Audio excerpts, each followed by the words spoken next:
Hey everybody, welcome into our NBA TV studios. I'm Kristen Ledlow alongside Drew Gooden, Brendan Haywood. Now, over the next 30 minutes, we're going to run through 10 points on the Thunder.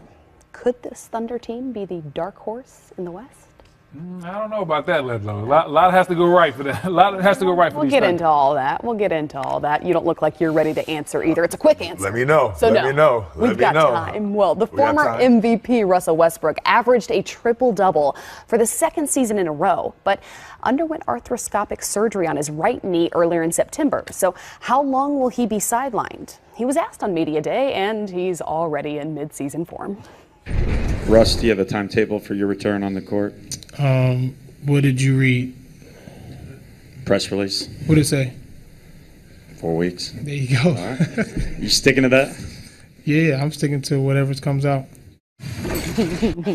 Gotta love it. Be reevaluated in 4 weeks after the surgery date. That, of course, is as we read. If he were cleared, though, it would be just in time for the Thunder's regular season opener against the Warriors on TNT. Shameless plug. But Russ turns 30 in November. Will this rehab and recovery process be different than what he's seen in the past? Well, he has an arthroscopic knee surgery, so it's not like it's an ACL or MCL Right. or something like that that takes a lot more time and a lot more recovery. I think once they go in, they do what they have to do. I think the rehab process will be just fine. He's not the average athlete, so I definitely think he will bounce back quickly.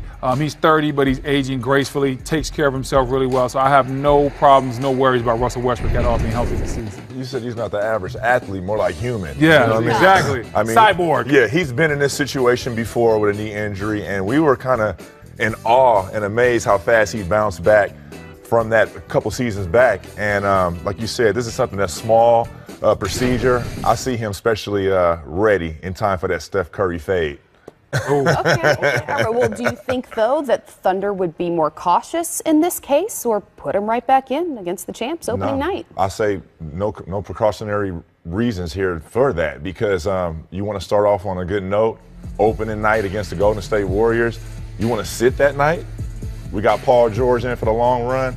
I don't see him sitting. I see him being prepared. I think he plays, but I think there's depending on when he comes back, there could be a possible minutes count. Because a lot of times with the body, if you come back too early, you don't hurt what you just hurt. You hurt something on the opposite side. That's how the body is set up. So I could definitely see them coming out saying, hey, we want him to start, we want him to play. But instead of playing his normal, 34, 35 minutes, maybe they limit it to 20 to 25, just starting out. Get him used to that, because he's going to miss a lot of time in camp with the surgery. Well, good luck being the coach making the decision with Russell Westbrook. Good luck, Billy Donovan. We will get to him in a moment. Triple-double for the third season in a row. We know he can do it. Will he do it? Well, we doubted him towards the tail end of last season. Well, I didn't. You guys may have. Yeah, we did. I mean, it was. Say we. Don't put that on me, Ricky Bobby. I'm saying all of us, because there was a point where we were looking over stats, and what he had to average over that span, we were like, there's no way. And for him to actually do that, I was in awe. And I mean, I think that triple-double season kind of went unnoticed, and people are not talking about it. So I'm not ever going to put Russell Westbrook outside of contingency of actually accomplishing another season of averaging a triple-double. I think he can get to a triple-double. This is how astonishing, this is how great he's been playing the last 2 years. He has made us diminish the triple-double. Right. Like, he gets triple-doubles now when it's no longer a big deal. He has the ball in his hand so much. He's such a great athlete. He's a dominant rebounder. He's going to find his way into the points and the assists because the ball is in his hand so much. The only question is the rebounds. I think he'll get that also. So I definitely think he can do the triple-double for the third year in a row. Well, to the surprise of many, Paul George agreed to return to the Thunder on a 4-year contract worth $137 million. Now, he averaged 22 points, 6 rebounds, and 3 assists a game last season. So when it was all but reported that he would go home to L.A., why stay in OKC? Here's what he had to say. Honestly, I think that was everything. The relationship I gained with Russ, with Dre, with Steven, with Billy, with Sam Presti. I mean, those was relationships that I felt that I've known those guys for years. It wasn't something that I felt like it just developed or it was a rushed relationship. It felt like I really had the time to know and to know their families.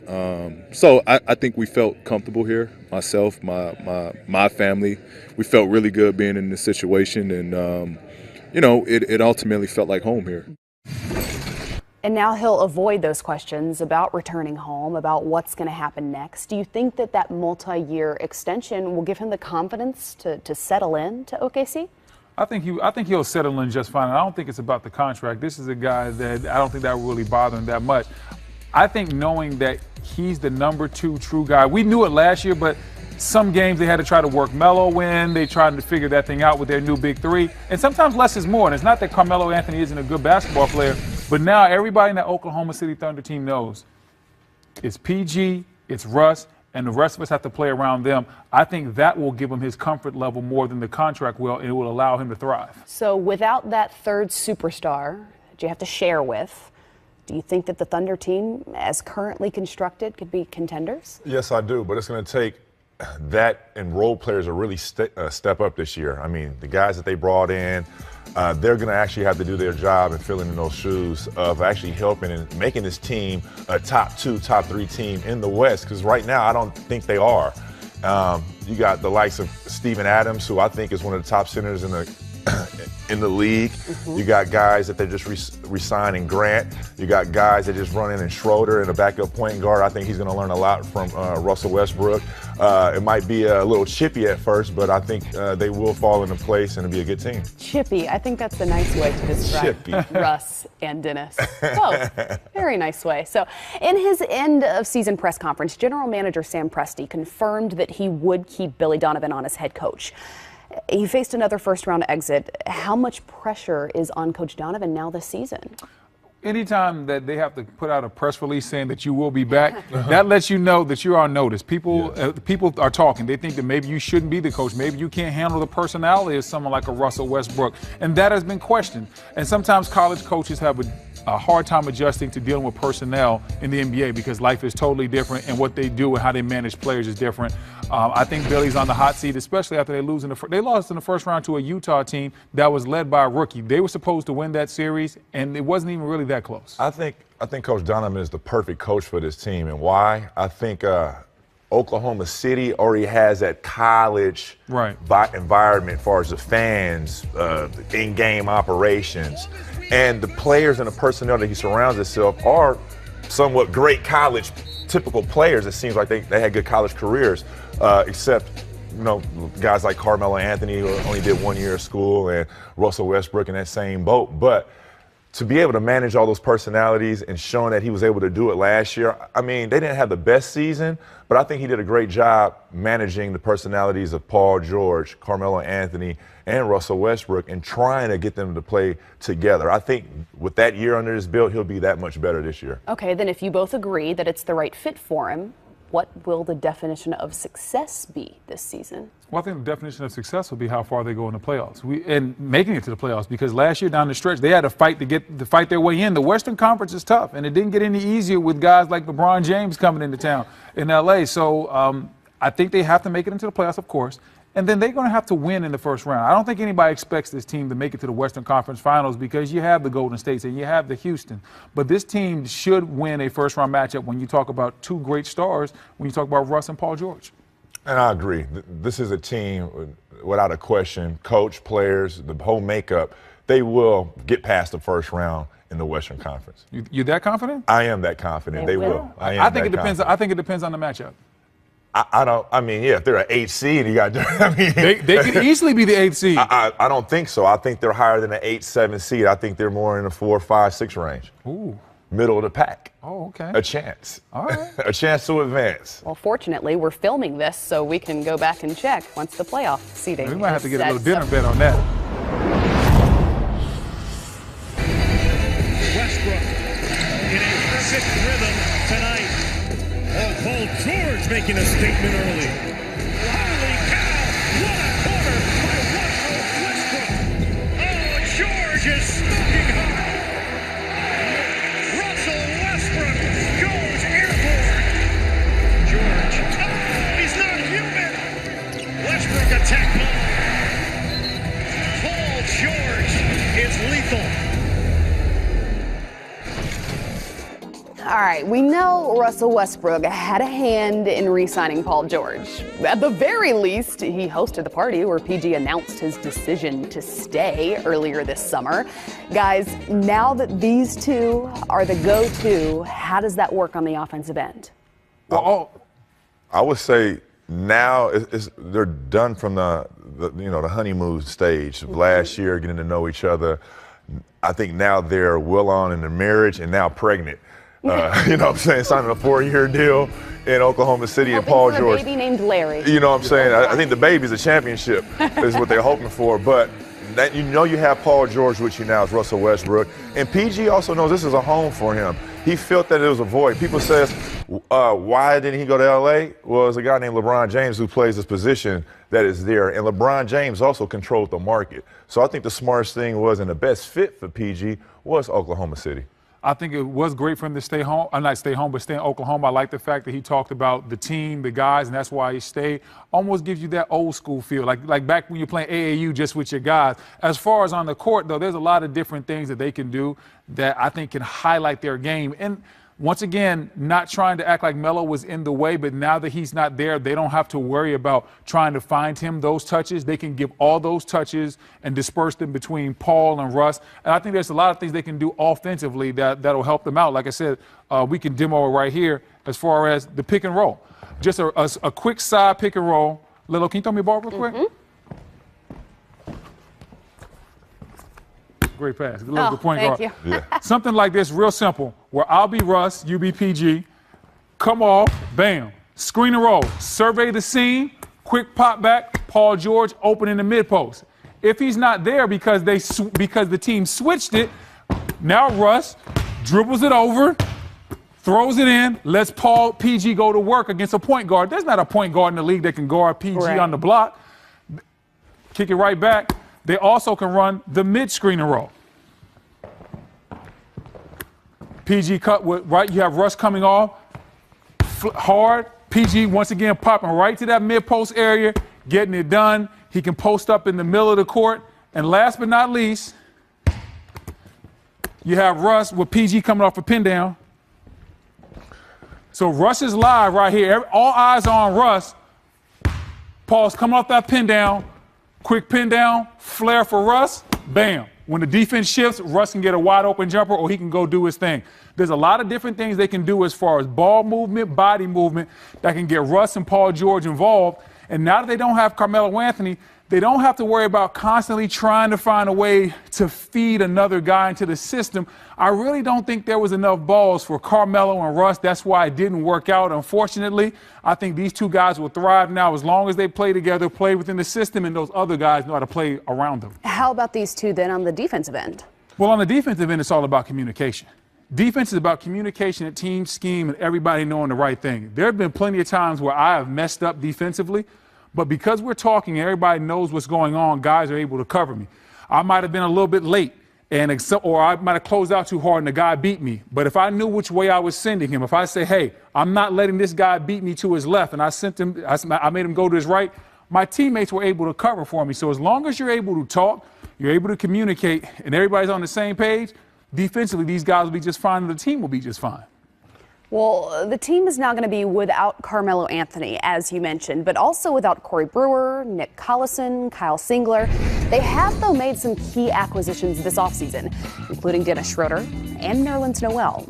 So, guys, where do you see the Thunder ranking in the landscape of the West as we start into this season? I think they have the makeup of a team, but like I said, these new faces are going to have to come in and mesh with the guys that already been there. They're going to have to figure out the system on the fly and quick, because you have Golden State and Houston that already know their system like clockwork. So that's where you're behind in trying to get these new guys acclimated to the system and going forward. And I think that's the job of the coach. I think right now this team could be as high as 5th, as low as 8th.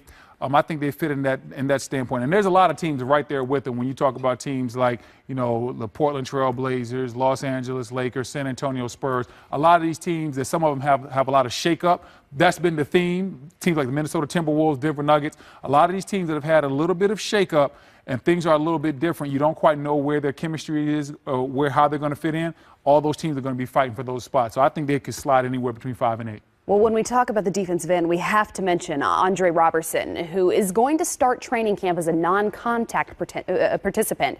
He ruptured his patella tendon last season. At Media Day, though, he was asked about a return date. He said around December, but that he'd probably be cleared to play before then. Guys, he anchored that defense up until the injury. How big a difference will his return make on that end of the floor? It'd be huge, because one of the questions you ask is defensively, how are they going to maintain? And he was a glue guy for them defensively. He was their Trevor Ariza for the Houston Rockets. I mean, he guarded the best player night in, night out. And when you lose a guy like that, and you're going to be behind a little bit defensively, and guys are going to have to make up for that. I think defensively he's also great because he allows guys like Paul George and Russ to rest a little bit defensively. Paul doesn't have to guard the best offensive wing player if he knows he has Robertson able to go out there and guard him in his place. So I think that'll help him from a team scheme-wise. He's always in the right place. We just talked about where you need to be as a team guy. He's always in the right place. He's plugging holes. He's active on the weak side. Improved three-point shooter. Well, I don't know about that, but he's good. He's from his rookie year, I believe, yes. Listen, you on your own with that one, Drew. You out on the island with that one. I'm not touching the shooting. But defensively, Robertson's as good as it gets. As far as the shooting goes, we need the stat check. Well, let me interrupt. You on your own with that one, buddy. Let me interrupt and ask about Dennis Schroeder, because you did already mention that he has a lot to learn from Russell Westbrook, but what is he bringing to this roster? I think he's going to bring some more toughness. I mean, he plays with an edge. I played against this guy in multiple playoff series, and you know what? Leaving every game, I was like, I can't stand playing against this guy. And, you know, he's tough as nails, and I think he's just going to complement Russell Westbrook going forward. He gives them pop off the bench. He gives them unpredictability, a wild card. And sometimes you need that. You need that guy that just comes out there and sometimes can go off script and can give you a lift. That's who Dennis Schroeder is. I think he'll be an excellent point guard and an excellent addition for the OKC Thunder. The Thunder ranked in the bottom half of major offensive statistical categories last season, including three-pointers made, three-point percentage, assists, and free throw percentage. But these numbers were still good enough for 48 wins and fourth in the West. So this season, guys, will the team finish over or under 48.5 wins? I'm going to go under simply because Russell Westbrook might not be available at the beginning of the season. When he does come in, he's probably going to have to work himself back into shape. And there might be some growing pains along that process. So I'm going to go slightly under. I'm around about 47 to 46, but I'm going to go slightly under for now. The Western Conference is tough. No one's going to feel sorry for you. So I think that injury might get this team out the gate a little bit slow. I'm going to be a little biased. I'm going to say under, but I think they had the potential to be better than last year. With the new additions, free agent signings, these new young guys that don't know the system. Once they all become healthy with Robertson and Russell Westbrook, I think they'll get back to that level. Could Russ win another MVP? I don't think so. I don't think this team is going to have the wins for him to win MVP. I think he's going to have a great year statistically, and he's going to be excellent. But I see them finishing, 5, 6, 7, 8, and I don't think that's going to be good enough.